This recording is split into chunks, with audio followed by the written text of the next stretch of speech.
আমরা হিরাগানা ও কাতাকানা বর্ণমালা শেষ করেছি। এবার আমরা ভোক্যাবুলারি ক্লাসে যাব। তার আগে আপনাদের সাথে কিছু গুরুত্বপূর্ণ কথা শেয়ার করার দরকার। আমরা কিভাবে আপনাদের শেখাবো এবং আপনারা কিভাবে বাড়িতে প্র্যাকটিস করবেন, এই বিষয়গুলো পরিষ্কার হওয়া প্রয়োজন। প্রায়ই আমাদের সাথে এমন হয়, আমরা ঘন্টার পর ঘন্টা পড়ি, কিন্তু কিছুই মনে থাকে না, সব কিছু এলোমেলো হয়ে যায়। এর কারণ হলো আপনার ব্রেন একটি লাইব্রেরির মতো। প্রতিদিন হাজার হাজার তথ্য সেখানে ঢুকছে, কিন্তু ব্রেন সব কিছু মনে রাখে না।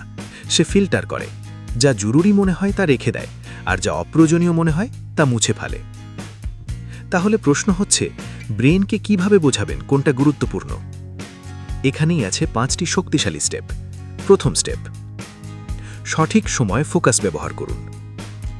পড়ার জন্য একটি নির্দিষ্ট সময় ও পরিবেশ বেছে নিন। সবচেয়ে ভালো সময় হলো সকালবেলা, কারণ এই সময়ে দীর্ঘ বিশ্রামের পর আমাদের ব্রেন ও শরীর দুটোই সতেজ থাকে। তাই সম্ভব হলে সকালের সময়টি কাজে লাগান। বেশি নয়, মাত্র 25 মিনিট পড়ুন, তারপর 5 মিনিট ব্রেক নিন। আবার 25 মিনিট পড়ুন, আবার 5 মিনিট ব্রেক নিন। এই ছোট বিরতি মেমোরিকে শক্তিশালী করে এবং ব্রেনকে তথ্য গুছিয়ে রাখতে সাহায্য করে।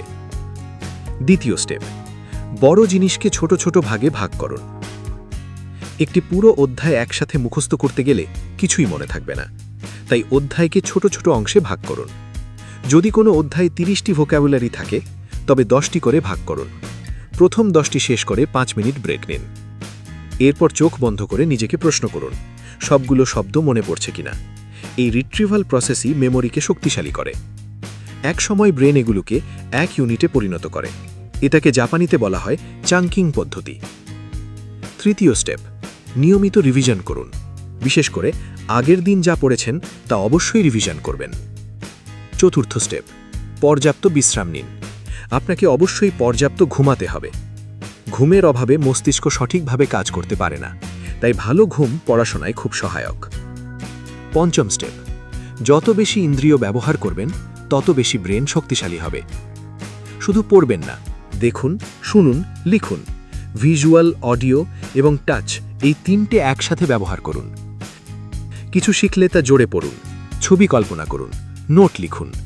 আপনার হাত যখন লেখে, তখন ব্রেন বুঝতে পারে এটি গুরুত্বপূর্ণ এবং সেটাই সে মনে রাখে। যে শব্দগুলো বেশি কঠিন লাগে, সেগুলো আলাদা করে লিখে এমন জায়গায় রাখুন যেখানে বারবার আপনার চোখ পড়ে। আপনাদের সুবিধার জন্য আমরা আমাদের চ্যানেলে লিসেনিং ক্লাস তৈরি করেছি, যা দ্রুত ভাষা শিখতে আপনাকে সাহায্য করবে। আপনি দুর্বল নন, আজ থেকে স্মার্টভাবে শিখুন। কম পড়ুন, কিন্তু গভীরভাবে পড়ুন। আমরা আপনাকে পড়াবো, বোঝাবো, দেখাবো এবং শোনাবো।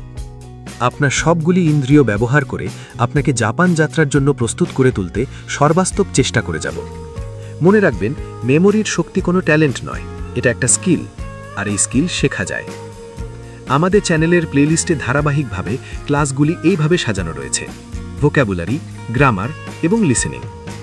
তবে আপনি এইভাবে ক্লাস করুন: 1 লেসন ভোক্যাবুলারি আয়ত্ত করবেন, 1 লেসন গ্রামার শিখবেন, 1 লেসন লিসেনিং শিখবেন। এই 3টে মিলে একটি সেট। এক সেট ভালোভাবে শেষ হলে নতুন ক্লাসে যাবেন। এইভাবে চালিয়ে গেলে দেখবেন, প্রথম সপ্তাহ থেকেই আপনি ছোট ছোট বাক্য বুঝতে পারবেন এবং নিজে থেকে বাক্য তৈরি করতে পারবেন। চলে যান আমাদের ভোক্যাবুলারি লেসন 1 ক্লাসে। দেখা হবে ভোক্যাবুলারি ক্লাস।